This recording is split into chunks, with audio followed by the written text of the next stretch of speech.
friends, welcome to Satya's Lifestyle Channel. இன்னைக்கு நம்ம பார்க்க போற ரெசிபி வந்து பசலைக்கீரையை வச்சு ரெண்டு ரெசிபி பார்க்க போறோம். நான் வந்து இன்னைக்கு சிலோன் பசலை, நாட்டு பசலைன்னு சொல்லுவோம் இல்லையா, அதுதான் இன்னைக்கு எடுத்துர்க்கேன். இதை வச்சு நம்ம ரெண்டு டிஷ் பண்ணலாம் இன்னைக்கு.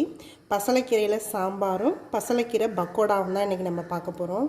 இது நல்ல டேஸ்டா இருக்கும். இந்த பக்கோடா நல்ல கிறிஸ்பியா இருக்கும், சாஃப்ட்டாவும் இருக்கும். இது வந்து சாம்பார் வந்து நம்ம எல்லாத்துக்குமே சாதத்துலேயும் போட்டு சாப்பிட்லாம். இட்லி, தோசை ரெண்டுத்துக்குமே யூஸ் பண்ணலாம்.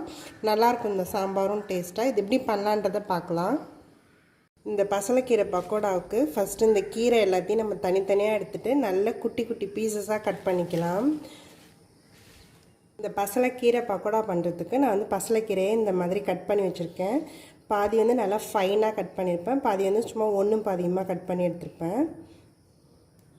இது கூடவே நம்ம கொஞ்சமாக ஆனியன் சேர்த்துக்கலாம். நான் வந்து கொஞ்சமாக இஞ்சி பூண்டு எடுத்திருக்கேன். பூண்டு வந்து ரெண்டு பல் வந்து தோல்லாம் எடுத்துகிட்டு வச்சுருக்கேன், ஒன்று தோலோடு வச்சுருக்கேன். இதை வந்து நான் இடித்து எடுத்துக்க போகிறேன். அது கூடவே ஒரு பச்சை மிளகாவும் இடித்து எடுத்துக்கிறேன். இந்த இஞ்சி பூண்டு பச்சை மிளகாய் இடித்தது எல்லாத்தையும் இதில் ஆட் பண்ணிக்கிறேன். இதில் கொஞ்சமாக சால்ட் போட்டுக்கிறேன், கொஞ்சமாக மஞ்சத்தூள் ஆட் பண்ணிக்கிறேன், கொஞ்சமாக மிளகாத்தூள் ஆட் பண்ணிக்கிறேன். இது கூடவே சோம்பு வந்து இந்த மாதிரி இடித்து வச்சுருக்கேன், அதையும் ஆட் பண்ணிக்கிறேன். இது எல்லாத்தையுமே நம்ம நல்லா மிக்ஸ் பண்ணிக்கலாம். இந்த மாதிரி நல்லா மிக்ஸ் பண்ணிடணும். இதை வந்து நம்ம ஒரு 1/2 hour ரெஸ்ட்டில் விட்டுடலாம். இப்போயே இதில் தண்ணி வர ஆரம்பிச்சிருச்சு. இது நல்லா தண்ணி விடட்டும், அப்புறமா நம்ம மாவு மிக்ஸ் பண்ண கரெக்டாக இருக்கும். இது அப்படியே ரெஸ்ட்லேயே இருக்கலாம். இது வந்து நல்லா ஒரு 1/2 hour ஆகிடுச்சு, தண்ணி நல்லா விட்டுருக்கு. இப்போ வந்து நம்ம இதில் கொஞ்சமாக கடல மாவு ஆட் பண்ணிக்கலாம், கொஞ்சமாக அரிசி மாவும் சேர்த்துக்கிறேன். இதில் வந்து நான் நல்லா ஹீட் ஆக்கின எண்ணெய் வந்து ஒரு 2 ஸ்பூன் கிட்ட சேர்த்துக்கிறேன்.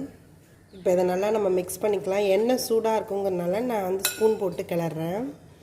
அந்த எண்ணெய் நம்ம ஹீட் பண்ணி ஊற்றுறது எதுக்குன்னா நல்லா பக்கோடா வந்து நல்லா சாஃப்டாக இருக்கும், நல்லா கிறிஸ்பியாக இருக்கும். அதுக்காக தான், ரொம்ப ஹார்டாக இல்லாமல் இருக்கிறதுக்காக தான் நம்ம அதை சேர்க்குறோம். இந்த மாவு ரெடி ஆகிடுச்சு. இதை வந்து நம்ம இப்போ பக்கோடா போட்டு எடுத்துக்கலாம். இந்த பக்கோடா பொரிக்கிறதுக்கு நான் வந்து சட்டியில் எண்ணெய் ஊற்றிருக்கேன். இது நல்லா ஹீட் ஆகட்டும். எண்ணெய் நல்லா ஹீட் ஆகிடுச்சு. நம்ம இப்போ ஒரு பக்கோடாவை போட்டுக்கலாம்.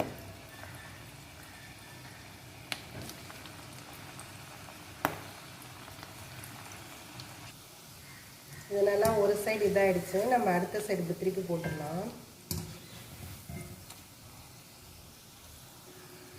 இது நல்லா ப்ரௌன் ஆகிடுச்சு. நம்ம இது எல்லாத்தையுமே எடுத்துடலாம்.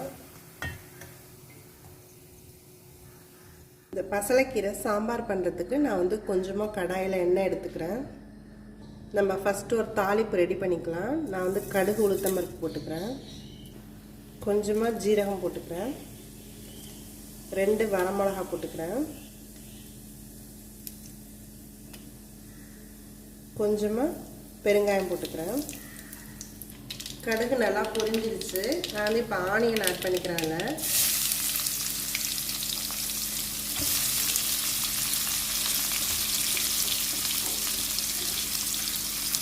இந்த ஆனியன் நம்ம நல்லா வதக்கிக்கலாம். நான் கொஞ்சம் ஆனியன் அதிகமாக தான் போட்டிருக்கேன். இந்த கீரை சாம்பாருக்கு வந்து நம்ம ஆனியன், தக்காளி ரெண்டுமே அதிகமாக போடணும், அப்போ தான் அது நல்லாயிருக்கும் டேஸ்ட்டு. இதிலேயே கொஞ்சமாக பூண்டு சேர்த்துக்கிறேன்.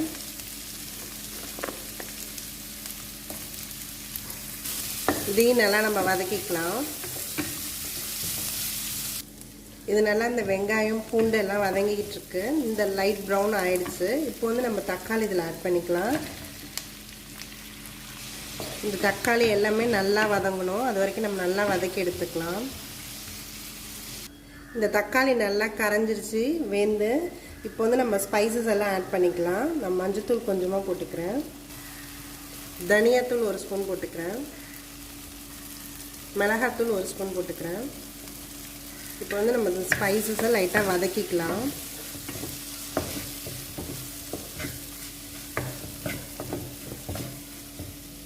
இது லைட்டாக வதங்கிடுச்சு. நான் வந்து இப்போ இந்த கீரையை இதில் ஆட் பண்ணிக்கிறேன்.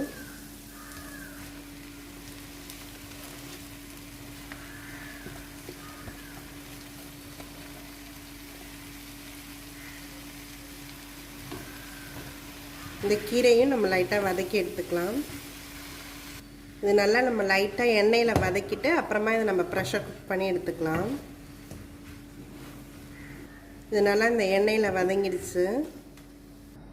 நான் வந்து இந்த சாம்பார் பண்ணுறதுக்கு பருப்பு ஆல்ரெடி வேக வச்சு வச்சுருக்கேன். இதில் வந்து இந்த இப்போ கீரை நம்ம வதக்கி வச்சுருந்தோம் இல்லையா, அதை வந்து இதில் ஆட் பண்ணிக்கலாம்.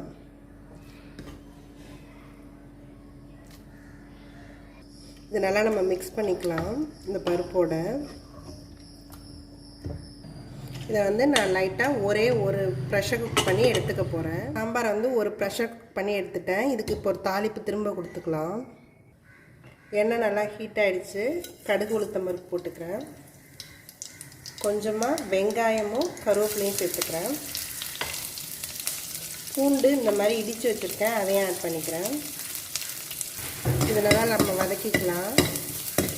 லைட்டாக வதக்கினா போதும், ரொம்ப வதக்கணும்னு தேவையில்லை, தாளிக்கிறதுக்கு தான். இந்த அளவுக்கு வதக்கினா போதும். இப்போ வந்து நம்ம அந்த வேக வச்சு வச்சுருந்த சாம்பாரை இதில் ஆட் பண்ணிக்கலாம். லாஸ்ட்டாக இதில் நான் கொஞ்சமாக சால்ட் ஆட் பண்ணிக்கிறேன். நான் இது வரைக்கும் சால்ட் ஆட் பண்ணல. கீரையில் வந்து லாஸ்ட்டாக சால்ட் ஆட் பண்ணணும்னு எனக்கு லாஸ்ட் வீடியோவில் ஒருத்தவங்க சொன்னாங்க. அவங்க சொன்னதுனால அது மாதிரி இந்த வாட்டி நான் ட்ரை பண்ணியிருக்கேன்.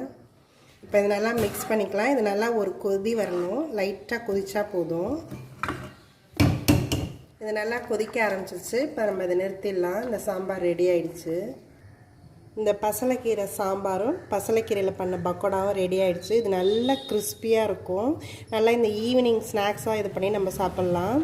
இது நல்லா அந்த நார்மல் பக்கோடாவை விட இது நல்லாவே நல்லா சாஃப்டாகவும் இருக்கும், கிறிஸ்பியாகவும் இருக்கும். இதில் கொஞ்சம் நம்ம கீரையெல்லாம் சேர்த்துருக்கனால கொஞ்சம் ஹெல்த்தியும் கூட. இந்த கீரை வந்து நம்ம மூட்டு வலிக்கு ரொம்ப நல்லது. இதில் ஒரு பிசுபிசுப்பு தன்மை இருக்கும். அது வந்து நம்ம இந்த ஜாயிண்ட் பெயின் அந்த இதெல்லாம் அந்த ஜாயிண்ட்டில் உள்ள ஜெல்லெல்லாம் குறைஞ்சோன்னா ஒரு வலி வரும் இல்லையா, அதுக்கு இது ரொம்ப நல்லது. அதுவும் இல்லாமல் இதில் நிறைய ஆன்டி ஆக்சிடென்ட் இருக்குது. நம்ம கொஞ்சம் யங்காக இருக்கணும் அப்படின்னு ஃபீல் பண்ணால் இந்த கீரையை நம்ம அடிக்கடி எடுத்துக்கலாம். இதை நீங்களும் ட்ரை பண்ணி பாருங்கள். இந்த சாம்பார் வந்து நல்லா டேஸ்ட்டாக நல்லாயிருக்கும். இது வந்து நம்ம நார்மல் சாதத்துலேயும் சாப்பிட்லாம், இட்லி தோசைக்கும் இது நல்லாயிருக்கும். இது நீங்களும் ட்ரை பண்ணி பாருங்கள். என்னோடய வீடியோஸ் எல்லாத்தையும் பாருங்கள். மறக்காமல் எங்கள் சேனலை